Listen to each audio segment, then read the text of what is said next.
3일째 되는 날 갈릴 가나에서 결혼식이 있었습니다. 예수의 어머니도 그곳에 계셨고 예수와 제 아들도 그 결혼식에 초대받았습니다.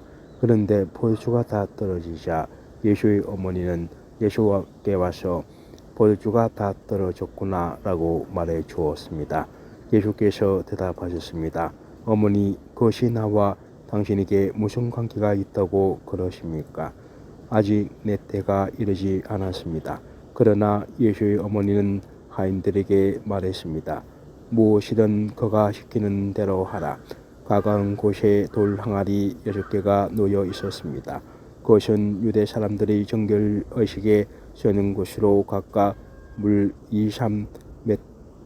2~3m에서 들어가는 거기에 항아리였습니다.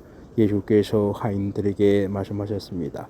저 항아리들에 물을 채우라. 그래서 그들은 항아리마다 물을 넘치도록 가득 채웠습니다. 그러자 예수께서 그들에게 말씀하셨습니다. 이제 물을 떠서 잔치 책임자에게 갖다 주라. 그들은 그렇게 했습니다. 잔치 책임자는 무리변에 된 포도주를 맛보았습니다. 그는 그 포도주가 어디에서 났는지 알지 못했지만 물을 떠온 하인들은 알고 있었습니다. 잔치 책임자는 신랑을 불렀습니다. 그리고는 이렇게 말했습니다. 누구든지 처음에는 맛 좋은 포도주를 내오다가 손님들이 취하면 덜 좋은 포도주를 내는 법인데 당신은 가장 좋은 포도주를 지금까지 남겨두었군요. 예수께서 이 첫 번째 표적을 갈릴 가나에서 행해 자기의 영광을 드러내셨습니다. 그러자 예수의 제자들이 그를 믿었습니다. 그 후 예수께서는 어머니와 동생들과 제자들과 함께 가버나움으로 내려가셔서 그곳에서 며칠 동안 머물러 계셨습니다. 유대 사람들이 지키는 유월절이 다가오자 예수께서는 예루살렘으로 올라가셨습니다. 예수께서 성전들에서 사람들이 소와 양과 비둘기 팔고 또 탁자 앞에 앉아 돈을 받고 주는 것을 보셨습니다. 예수께서는 노끈으로 채찍을 만들어 양과 소들을 모두 성전 밖으로 내쫓고 돈을 받고 주던 사람들의 동지를 쏟고 탁자를 엎어버리셨습니다. 그리고 비둘기를 팔던 사람들에게 말씀하셨습니다. 이것들을 여기에서 치워버리라. 내 아버지 집을 장사하는 집으로 만들지 말라. 예수의 제자들은 주의 집을 향한 열정이 나를 삼킬 것이다라고 기록된 성경 말씀이 생각났습니다. 그때 유대 사람들이 예수께 물었습니다. 당신이 이런 일을 할 수 있다는 것을 증명할 만한 무슨 표적을 우리에게 보여줄 수 있겠소? 예수께서 그들에게 대답하셨습니다. 이 성전을 허물라. 그러면 내가 3일 만에 다시 세우겠다. 그러자 유대 사람들이 대답했습니다. 이 성전을 짓는데 40년이나 걸리는데 당신이 그것을 3일 만에 다시 세우겠다는 말이요. 그러자 예수께서 말씀하신 성전은 바로 자기 몸을 가리킨 것이었습니다. 나중에 예수께서 죽은 사람들 가운데서 살아나실 때야 제자들은 이 말씀을 기억했고 성경과 예수께서 하신 말씀을 믿었습니다. 예수께서 유월절을 맞아 예루살렘에 계시는 동안 많은 사람들이 그분이 행하시는 표적을 보고 그 이름을 믿었습니다. 그러나 예수께서는 모든 사람을 알고 계셨기 때문에 자기 자신을 그들에게 맡기지 않으셨습니다. 또한 예수께서는 사람에 대해 그 누구의 증언도 필요하지 않으셨습니다.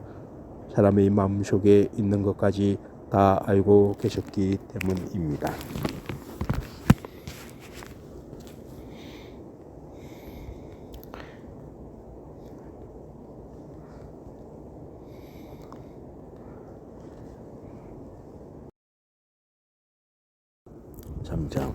바리새파 사람들 중에 니고데모라는 사람이 있었는데 그는 유대 공회 지도자였습니다. 그가 밤에 예수를 찾아와 물었습니다. 라비여, 우리는 당신이 하나님께로부터 오신 선생님인 것을 알고 있습니다. 하나님께서 함께 하지 않는다면 선생님이 행하신 그런 표적들을 아무도 행할 수 없기 때문입니다. 예수께서 그에게 이렇게 말씀하셨습니다.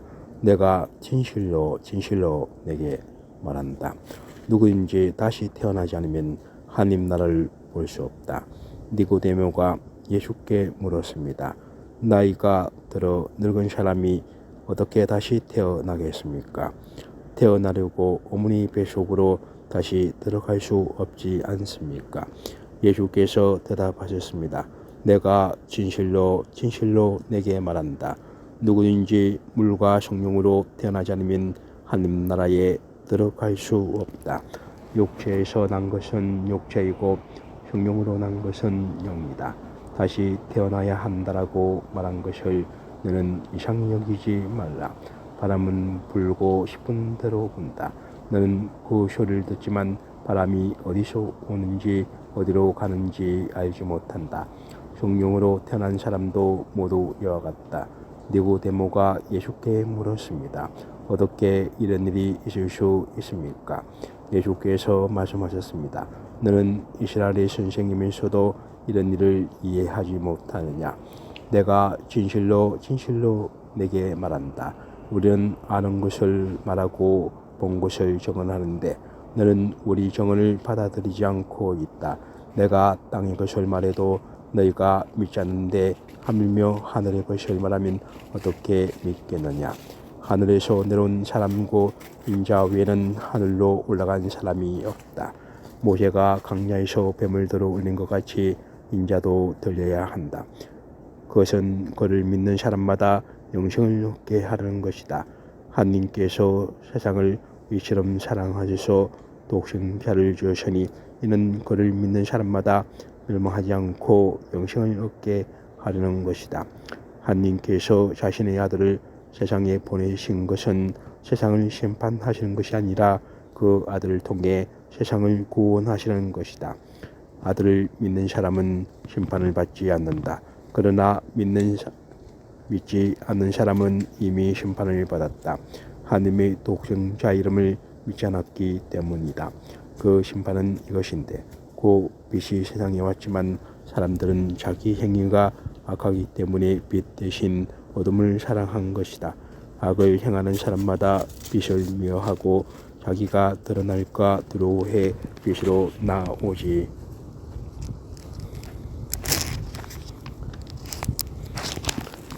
않는다. 그러나 진리를 따라 사는 사람은 빛으로 나온다. 그것은 자기 행위가 하나님만에서 이루어지심을 나타내는 것이다. 그 후 예수께서 제자들과 함께 유대 지방으로 가셔서 거기서 얼마 동안 제자들과 함께 머무르시며 세를 주셨습니다. 요한도 살렘 가까이에 있는 에논에서 세를 주고 있었습니다.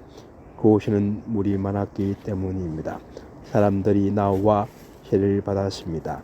이때는 요한이 아직 감옥에 갇히기 전이었습니다. 요한의 제자들 중 몇 사람과 어떤 유대 사람 사이에 정죄 예식과 관련해 논쟁이 붙었습니다. 요한의 제자들이 요한에게 와서 말했습니다. 납비여 전에 요단강 건너편에서 선생님과 함께 계시던 분, 선생님이 정언하시던 그분이 지금 세를 주고 있는데 사람들이 다 그분께로 가고 있습니다. 이 말에 요한이 대답했습니다. 하늘에서 주지 않으면 사람은 아무것도 받을 수 없다. 내가 전에 나는 그리스도가 아니고 그분보다 앞서 권을 받는 사람이다라고 한 말을 정언한 사람들은 바로 너희다. 신부를 얻는 자는 신랑이다. 그러나 신랑의 신부는 신랑을 기다렸다가 신랑의 음성을 들으면 그 음성으로 인해 매우 기뻐한다. 나는 이런 기쁨으로 충만하다. 그분은 흥분해야 하고 그분은 흥해야 하고 나는 세해야 한다. 위에서 오시는 그분은 모든 것 위에 계시는 분이시다. 땅에서 난 사람은 땅에 속해 땅의 것을 말한다. 그러나 하늘에서 오시는 그분은 모든 것 위에 계신다. 그분은 보고 들은 것을 증언하신다. 그러나 아무도 그 증언을 받아들이지 않는다. 그분이 증언을 받아들인 사람은 하나님이 참되신 분임을 인정하는 것이다. 하나님께서 보내신 그분은 하나님의 말씀을 전하신다. 그것은 하나님께서 그분에게 성령을 한없이 주셨기 때문이다.